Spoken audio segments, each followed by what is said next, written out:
Hi, Coyotes. So we're going to continue on migration. So last week, if you remember, you heard a story of the first part of migration, but we're going to continue with the rest, okay?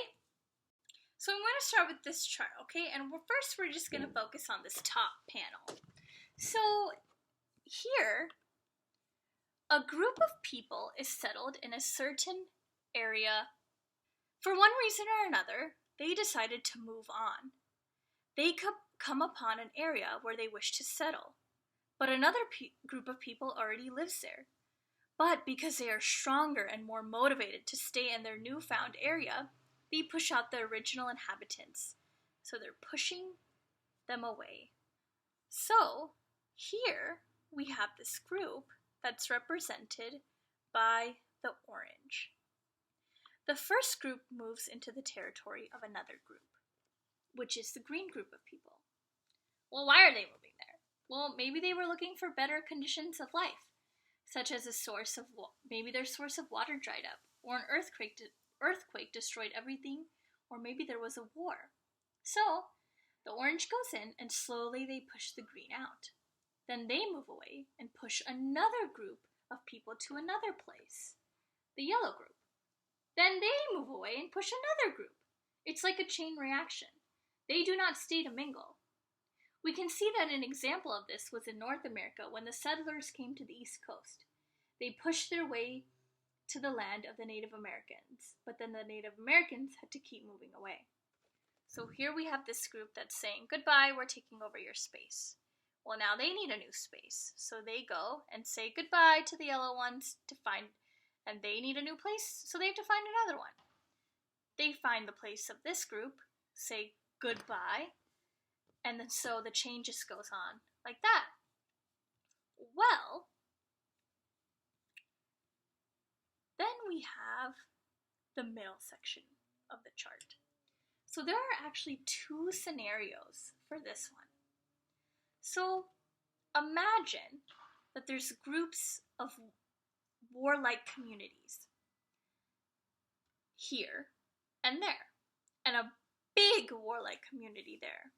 So even though we are all warlike, it's a good idea to get along, especially with a big community. So they all get along. The chiefs of the smaller groups are subservient to the chief of the big group. Now, if something threatens these groups, it is certainly to their advantage to stay with the larger group. So they attach themselves more closely, and eventually they will become a horde, or a huge collection, which is a huge collection of conquering tribes. So here we have some small communities. Well, they decide to group together against the enemy. Well, then there's another scenario for this middle panel. So nomadic groups gained strength, and they began to move into areas occupied by smaller, settled, peaceful groups. Well, these smaller groups, unable to resist the powerful aggressors, attempt to appease them. But then eventually what happens is they become a giant horde. Well, now we have the last part of this panel. So this is a group from another region. They're attracted by the wealth of this settled agricultural and urban society. So the infiltrating group sometimes fusses with the settled group and sometimes clashes. It can happen that the groups begin by fighting and eventually they fuse into one. Well, I also have another chart. So at certain times in history, groups of people came together and formed empires. Well, their armies conquered large groups of people. All of these people lived in an area whose edges were reinforced with outposts, guarded by armies. They frequently built walls around the main living quarters. Scattered tribes lived along the edge of the empire, outside of the wall. So inside, the empire leaders competed for power, and in the course of this power struggle, they trained the people in the empire living near the wall as their armies. So these armies, in turn, kept back responsibility of keeping the tribes outside the walls. But little by little, the leaders became complacent, and they decided to just shrug off their responsibilities. Their armies became less organized. This lack of vigilance is described as a break in the wall. So the tribes that lived on the edges of the empire had seen this break.